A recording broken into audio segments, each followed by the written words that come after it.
relaxar, daqui a pouco você fala que o Denilson vem. De novo a Ponte está jogando errado. Olha os caras aí, de novo, para fazer mais um e fez. Luiz Miguel. Gol! É gol, é gol, é gol, é gol, é gol, é gol, é gol, é gol. Do Botafogo da Paraíba.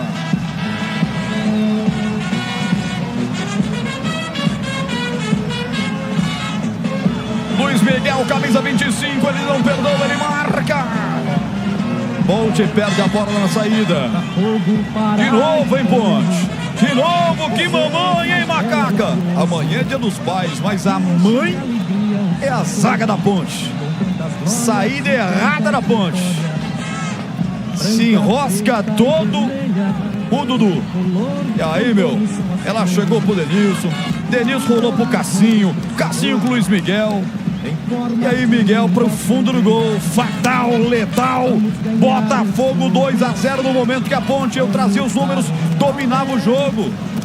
O primeiro gol foi dado pelo goleiro da Ponte.